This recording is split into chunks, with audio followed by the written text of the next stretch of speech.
Morning. TY.BCom rural marketing यामध्ये आपण पणन पतपुरवठा करणारे संस्थात्मक बिगर संस्थात्मक साधने यांची चर्चा करत आहोत. त्यापैकी आज आपण व्यापारी बँका या संदर्भात चर्चा करणार आहोत. तर व्यापारी बँकांच्या राष्ट्रीयकरणापूर्वी व्यापारी बँका ग्रामीण भागामध्ये शाखा विस्तार आणि कर्जपुरवठा करण्यासाठी फारशा तयार नव्हत्या.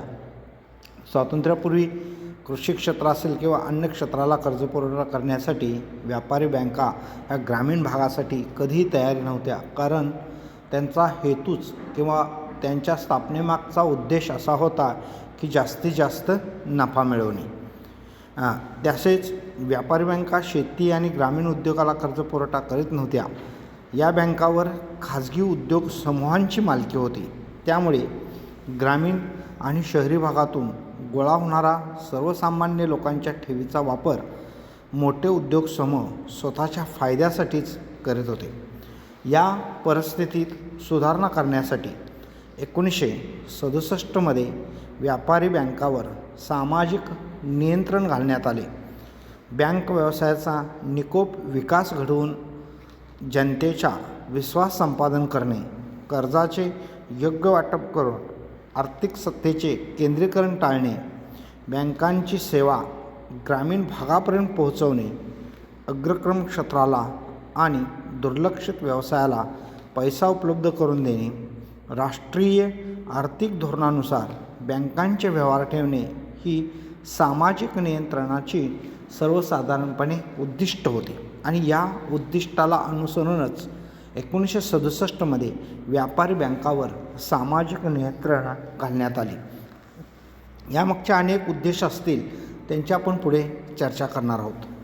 परंतु व्यापारी बँकांनी सामाजिक नियंत्रणाला फारशी दाद दिली नाही.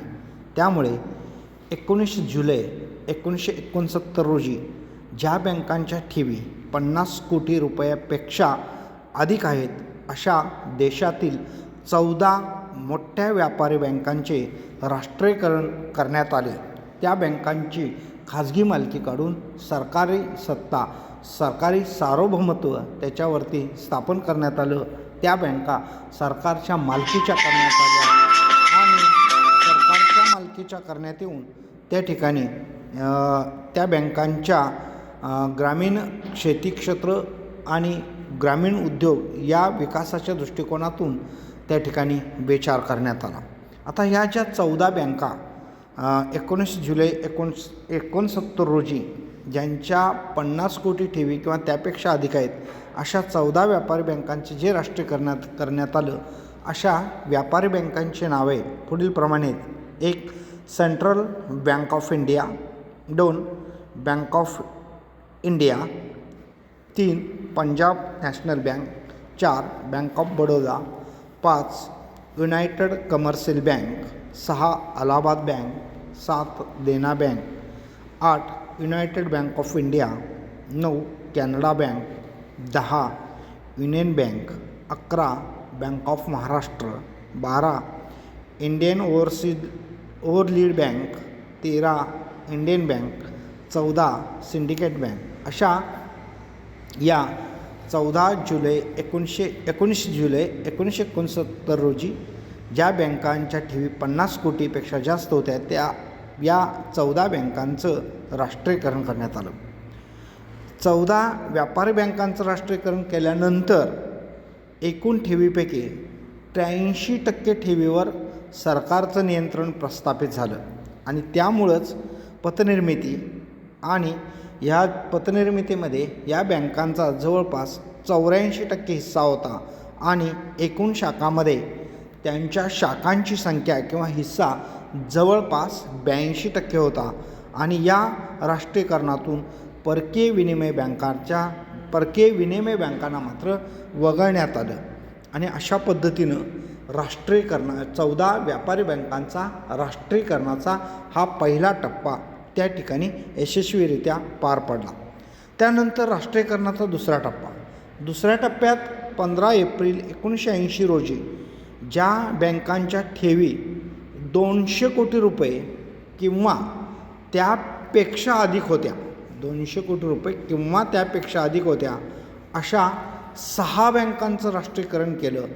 त्यांची नावे ही अशी आहेत की ज्या 6 बँका आहेत त्या पुढीलप्रमाणे आहेत की 1 corporation bank, 2 Andhra bank, 3 new bank of India, 4 Punjab व सिंध बँक, 5 विजया बँक आणि 6 ओरिएंटल बँक ऑफ कॉमर्स. अशा या 6 बँकांचं राष्ट्रीयकरणाचा दुसरा टप्पा 15 एप्रिल 1980 रोजी पार पडला. अशा पद्धतीनं देशातील जवळपास राष्ट्रीयकृत बँकांची संख्या 20 झाली. याशिवाय 1955मध्ये स्टेट बँक ऑफ इंडिया आणि तिच्या संलग्न बँका यांचाही समावेश राष्ट्रीयकृत बँकामध्ये करण्यात आला.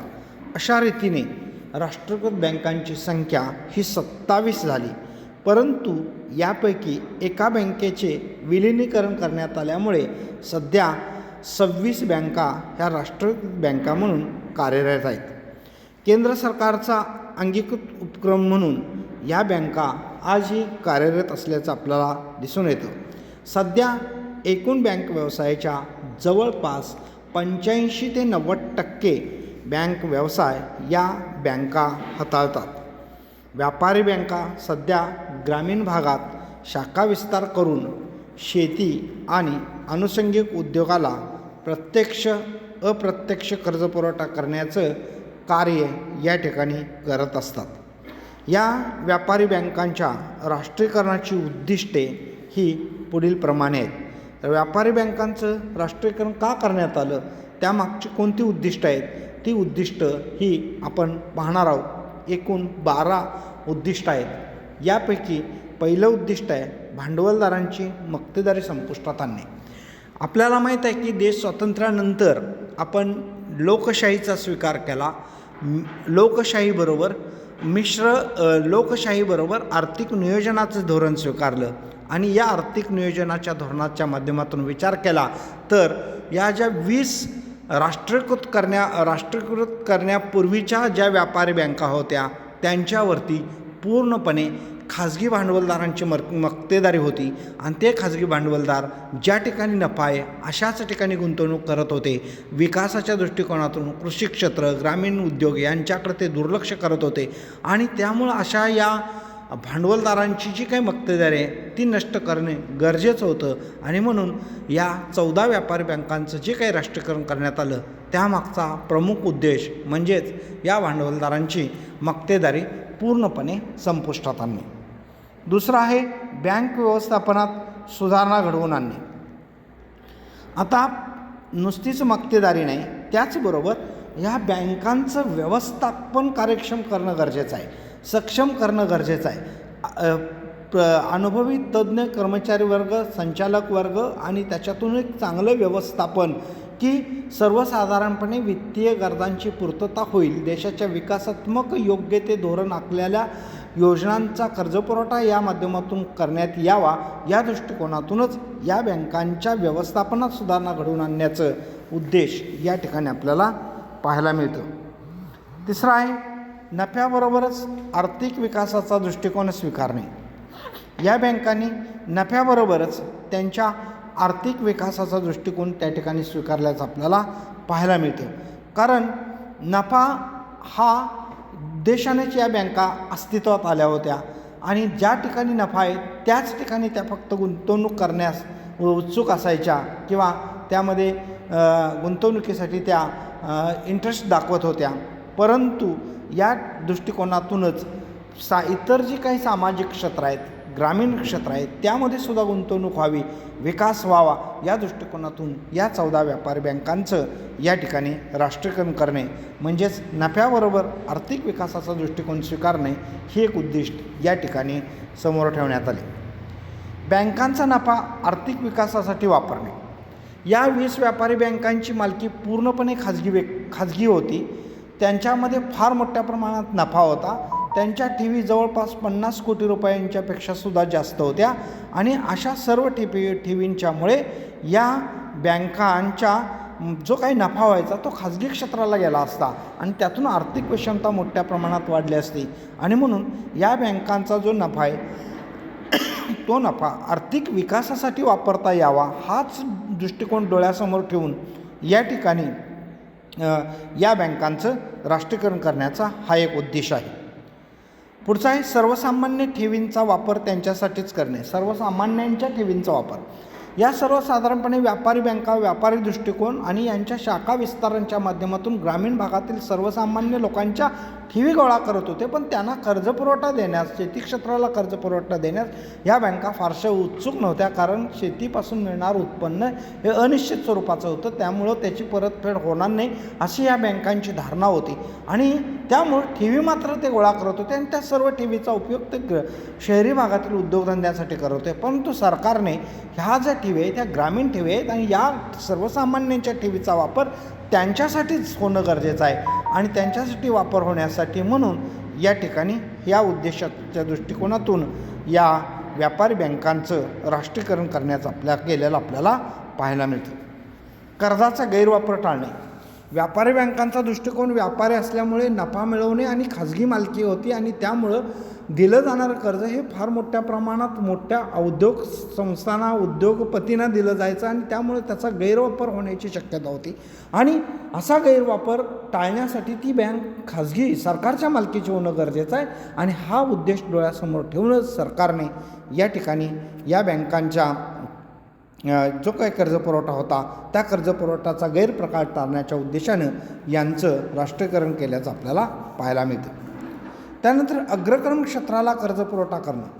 जे काही शेती क्षेत्रातील अन्य काही घटक आहेत, अन्य क्षेत्र आहेत, या सर्वच अग्रक्रम क्षेत्रांना कर्जपुरवठा करणं गरजेचं होतं आणि या अग्रक्रम क्षेत्राला कर्जपुरवठा करण्याच्या दृष्टिकोनातूनच शेती हा भारतीय अर्थव्यवस्थेचा कणा आहे. 65% लोक ग्रामीण भागात राहतात. लोकांच्या उपजीविकेचा तो एक व्यवसाय आहे आणि जवळपास सर्वच लोक ग्रामीण भागातले, ग्रामीण खेड्यातले लोक त्यामध्ये गुंतलेले आहेत आणि असा जो अग्रक्रम क्षेत्र आहेत किंवा अन्य काही मूलभूत छोटे छोटे उद्योगधंदे व्यवसाय निर्मितीच्या आणि ग्रामीण विकासाच्या दृष्टिकोनात महत्त्वाचे अशा अग्रक्रम क्षेत्राला कर्जपुरवठा करण्याच्या उद्देशाने या बँकांचं राष्ट्रीयकरण केल्याचं आपल्याला पाहायला मिळतं. त्यानंतर ग्रामीण भागात बँकांचा शाखा विस्तार करणं. ग्रामीण भागात बँकांचा शाखा विस्तार हा फार महत्त्वाचा आहे, कारण आजही आपल्याकडे जवळपास 5.5-6 लाख खेडे आहेत आणि ग्रामीण भागात आहेत. अजूनही ग्रामीण भागामध्ये मूलभूत सुविधांचा अभाव आहे, शेती क्षेत्र आहे, मूलभूत काही छोटे छोटे व्यवसाय आहेत आणि अशा भागामध्ये त्यांचा शाखा विस्तार करून तो ग्रामीण भाग त्या बँकेच्या नियंत्रणाखाली आणणे, त्यांना बँकिंग क्षेत्राची सवय लावणे, त्यांच्या ठेवी गोळा करणे, त्यांना कर्जपुरवठा करणे, त्या कर्जाचा कसा वापर करणे या संदर्भात त्यांना मार्गदर्शन करणे, शेतकऱ्यांना हंगामातच कर्जपुरवठा करणे अशा दृष्टिकोनातून त्यांचा शाखा विस्तार करणे आवश्यक आहे आणि हा शाखा विस्तार हा राष्ट्रीयकरणानंतरच शक्य होता, म्हणून त्यांचं राष्ट्रीयकरण करण्यात आलं. बँक व्यवसायाच्या विकासातील प्रादेशिक असमतोल कमी करणे. विशेषतः या बँका ज्या काही स्थापन करण्यात आल्या होत्या त्यामध्ये प्रादेशिक असमतोल फार मोठ्या प्रमाणात होता. काही राज्ये गुजरात, महाराष्ट्र, आंध्र, तामिळनाडू, केरळ ही जे काही राज्य प्रगतशील होती या राज्यामध्येच यांच्या शाखा जास्त होत्या.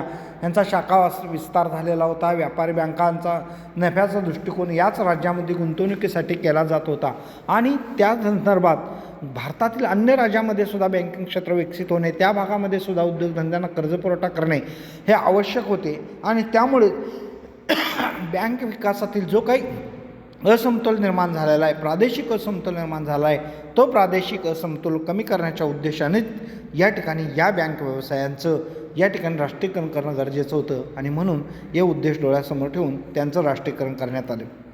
व्यापक समाजहितासाठी वित्तीय साधनसामुग्रीचा वापर करणे. व्यापक समाजहित म्हणजे शेती असेल, ग्रामीण उद्योग असतील, छोटे छोटे व्यवसाय असतील, दुकानदार असतील, व्यापारी असतील, कारखानदार असतील, अशा जे काही मूलभूत रोजगार निर्मितीचे क्षेत्र आहेत, गरजेचे आहेत, विकासात्मक क्षेत्र आहेत, अशा व्यापक हिताच्या जे काही उद्योगधंदे आहेत, व्यवसाय आहेत, त्यांना त्यांची वित्तीय गरजांची पूर्तता करणे, त्या साधनसामुग्रीचा वापर करणं आवश्यक असल्यामुळं या बँकांचा या ठिकाणी शाखा विस्तार केल्याचं आपल्याला पाहायला मिळते. त्यानंतर बँक कर्मचाऱ्याची कार्यक्षमता वाढवणे. खाजगी क्षेत्रात असल्यामुळे त्याच्यामध्ये राजकारण येते, खाजगी वर्चस्व होते आणि कुठलीही गुणवत्ता न तपासता त्या ठिकाणी कर्मचारी नियुक्त केले जातात. पण अशा बँकांचं राष्ट्रीयकरण केल्यामुळे सरकार त्याच्यावरती नियंत्रण ठेवते. सरकार एक विशिष्ट अनुभवी कर्मचारी, बँक व्यवसायाचं ज्ञान, त्यांना प्रशिक्षण देणं, त्यांची कार्यक्षमता वाढवणं, ह्या सगळ्या गोष्टी राष्ट्रीयकरणामुळे शक्य होणार होत्या. आणि म्हणून या सर्व गोष्टींचा विचार करून यासाठी बँक कर्मचाऱ्यांची कार्यक्षमता वाढवणं हा एक बँकिंग विकासातील महत्त्वाचा भाग आहे आणि म्हणून व्यवस्थापनाचा महत्त्वाचा भाग आहे. म्हणून या ठिकाणी या बँकांचं राष्ट्रीयकरण केल्याचं आपल्याला पाहायला मिळतं. त्यानंतर भारतीय नाणे बाजाराचा विकास करणं. मनी मार्केट, नाणे बाजाराचा विकास हा देशाच्या आर्थिक विकासाचा महत्त्वाचा घटक आहे. जे सर्व बँकिंग क्षेत्र आहेत ते नाणे बाजारामध्ये इन्व्हेस्टमेंट होऊन त्या इन्व्हेस्टमेंटतून देशाच्या आर्थिक विकासातून भांडवल निर्माण करणं आणि या भांडवल निर्मितीसाठी या खाजगी बँकांचं राष्ट्रीयकरण करणं गरजेचं होतं. आणि या खाजगी बँकांच्या राष्ट्रीयकरणाच्या माध्यमातूनच देशाच्या नाणे बाजाराचा सुद्धा विकास होणार होता आणि यातूनच देशाच्या आर्थिक विकासाची चळवळ ही पुढे जाणार होती. आणि म्हणूनच नाणे बाजाराच्या विकासाच्या दृष्टिकोनातूनच या 14 व्यापारी बँकांचं या ठिकाणी राष्ट्रीयकरण करण्यात आलेलं आहे. अशा पद्धतीनं आज आपण व्यापारी बँका आणि त्या 14 व्यापारी बँकांच्या राष्ट्रीयकरणातला पहिला टप्पा, त्यानंतर 6 व्यापारी राष्ट्रीयकरणातल्या बँकांचा दुसरा टप्पा, त्या कोणकोणत्या बँका आहेत राष्ट्रीयकरणाच्या, त्यांची नावे यांची चर्चा केली आणि या राष्ट्रीयकरणाचे जे काही महत्त्वाचे उद्देश डोळ्यासमोर ठेवून या बँकांचं राष्ट्रीयकरण करण्यात आलं त्या सर्व उद्दिष्टांची आपण या ठिकाणी सविस्तर चर्चा केलेली आहे. धन्यवाद.